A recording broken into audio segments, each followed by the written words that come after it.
Like any old school record, there are two sides to every album. There is the A side that has the big hits, the singles, and songs that get all the praise and glory. But there is another side to every hit record. The B side features the songs that aren't as reminiscent outside of the most die-hard of aficionados. When you're a fan of professional wrestling, it's likely you find yourself enjoying certain characters, moments, and matches that are not centered around the A-side main events and household names. This is the Pro Wrestling B-side.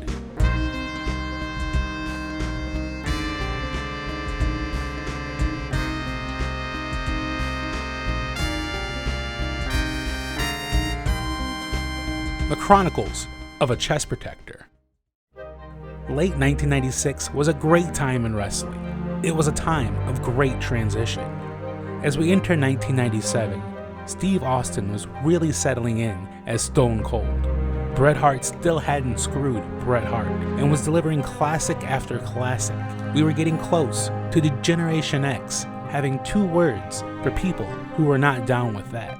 Kane was soon to rip off the door of the first Hell in a Cell match to begin a domestic war with his brother, The Undertaker. The tag team scene was on the verge of getting extreme, and in the midst of the Attitude Era, we saw that dreams could still come true. In late 1996, there was also an influx of stables.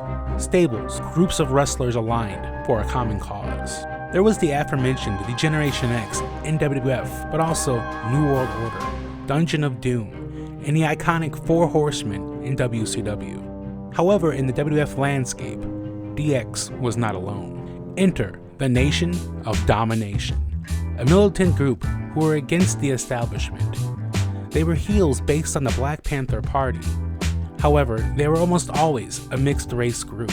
The group was under the leadership of Farouk, also known as WWE Hall of Famer Ron Simmons, a former NFL player and the first African American to win a world championship in professional wrestling. The man is a presence and was a natural leader of the Nation of Domination.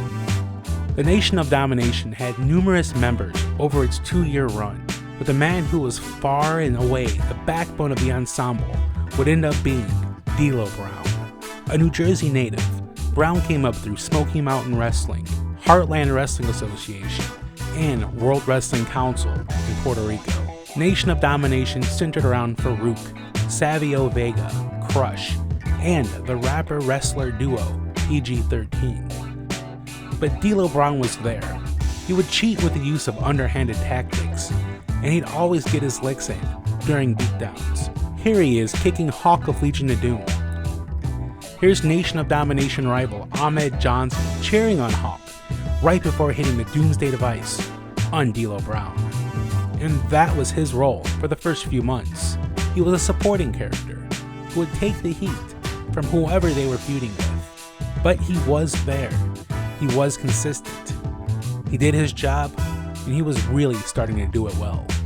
Brown would go on to say, if Smoky Mountain was going away to college, being part of the Nation and being under the tutelage of Ron Simmons was like getting his PhD in wrestling. Farouk definitely saw this, and after one too many disappointments, he fired Savio Vega and Crush from the group.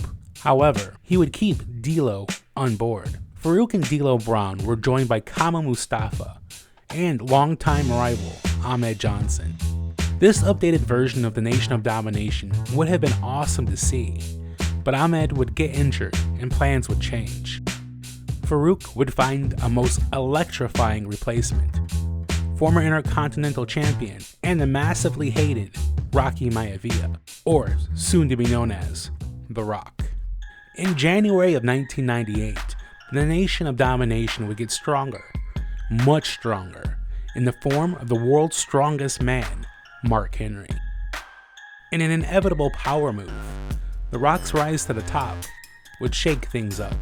On March 30th, the night after WrestleMania 14, The Rock would kick Farouk out of the group that he started.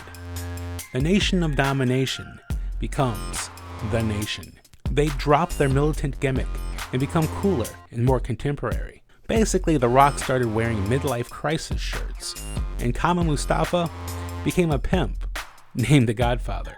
And they even added the King of Hearts, Owen Hart, who felt enough was enough and it was time for a change. So clearly, this group was awesome. The entire time, D'Lo Brown was becoming more popular, and it was finally his time to shine. To get his character over, D'Lo Brown is presented with a unique character twist. The story goes that he was sitting in catering, and Jim Ross approached him. Ross praised his talents, but told him he needed something that separates his character from everyone else. Something that would make him stand out. Then the next week, Ross presents the idea of doing something similar to how Iron Mike Sharp did with his forearm being wrapped up and used as a weapon in his matches. However, since D'Lo Brown's finishing move was a frog splash, Ross thought he should wear a chest protector. It sounds silly, and it was. D'Lo just nodded and walked away. D'Lo Brown would go on record to say that he thought it was going to be the worst thing ever, but he thought about how guys wore things on their arms or wore gloves to get cheap victories. Still, no one had ever worn a full body protection piece, and he thought he was going to be the joke of the wrestling world. Luckily, D'Lo took a chance on this idea. He ran with a new creative direction, and lo and behold, he would prosper. He would later go on to proclaim that the chest protector would end up being, by far, the first thing that put him on the map. The first step in setting this new character up would be a reason to wear it to begin with. Enter former UFC champion Dan the Beast Severn. In an opportunity to make Severn look even more like a beast, he would use a stretching maneuver to destroy the certified public accountant and University of Maine graduate D'Lo Brown. So Severn stretched him. And stretched him. The result would be D'Lo Brown being taken off television for a few weeks to nurse his torn pectoral muscle. Later that month, at the King of the Ring pay-per-view, D'Lo Brown would return to help The Rock defeat Dan Severn by cheating. His return would be fashioned in a new chest protector. The chest protector is worn to guard his torn pectoral, but in reality, it's there to give him an advantage. On the July 6, 1998 edition of Monday Night Raw, D'Lo wore his chest protector and defeated the legendary Terry Funk. He used it for his big splashes, and it would keep him safe from blows to the midsection. With his finishing move being the lowdown, a very impressive frog splash, the protector obviously gave him a massive advantage. Sadly, the official in-ring Raw debut of the chest protector would end up being overshadowed by a promo segment later in the same night. D-Generation X, the sophomoric but very popular stable, would go on to parody the Nation, Triple H putting his spin on The Rock, Billy Gunn being the Godfather, X-Pac was Mark Henry, and Road Dogg Jesse James would be B-Lo. He wore a catcher's chest protector and got in all of D'Lo's signature bobblehead mannerisms, while pointing out that the chest protector was not actually needed. While the parody was more infamous for a group of white guys wearing blackface, Road Dogg mocked D'Lo so well that it added a stick of dynamite to Brown's already growing heel heat. The WWF did not waste any time putting D'Lo Brown into a larger spotlight. In a surprise to the masses, D'Lo Brown captured the European Championship when he defeated Triple H on a July 1998 edition of Monday Night Raw. His reign lasted 2 months, the longest of his eventual 4 reigns as European Champion. During this time, Brown would have some nation-related tag team matches, but as European Champion, he would face a very impressive collection of superstars, future Hall of Famers, and icons. D'Lo Brown would defeat X-Pac at the Fully Loaded pay-per-view. He went on to a countout with Vader on Monday Night Raw in August of '98. He got a disqualification win over Ken Shamrock. He went on to a no contest with one half of the Legion of Doom in Animal on Sunday Night Heat. Then a win over Dustin Reynolds on Shotgun, a disqualification win over Val Venus at the SummerSlam 1998 pay-per-view. D'Lo's spectacular run as the champion of Europe would finally end in a loss to X-Pac on a September Monday Night Raw. D'Lo Brown would definitely rebound from the loss, with a win over Gangrel at the WWF Breakdown pay-per-view on September 27, 1998. With that, he was back on track going for his European title, and thanks to the cheating ways of the Chest Protector, he defeated X-Pac to get it back on October 5th, 1998, for reign number 2. He would take a loss to Stone Cold Steve Austin at a Sunday Night Heat on October 11th. But at the time, everyone was taking losses to Stone Cold, so there's absolutely no shame in that. But what is notable about this random matchup was that it was the European champion taking on the WWF World Champion, something that didn't happen very often. Brown would sneak in a successful title defense over Al Snow and Shotgun, but his reign would soon be over again. At the In Your House Judgment Day pay-per-view, Brown would be defeated again by X-Pac on October 18th in Rosemont, Illinois. Just like D'Lo Brown's impressive finishing move, The Lowdown, we would learn what goes up must come down. After losing the European Championship, he would go on to lose to The Rock, Steve Blackman, and start a team with Mark Henry. On the October 12th, 1998 edition of Monday Night Raw, D'Lo Brown and Mark Henry would attack The Rock and actually kick him out of the nation. From here, D'Lo would take a step back from pursuing the rule of Europe and its championship belt.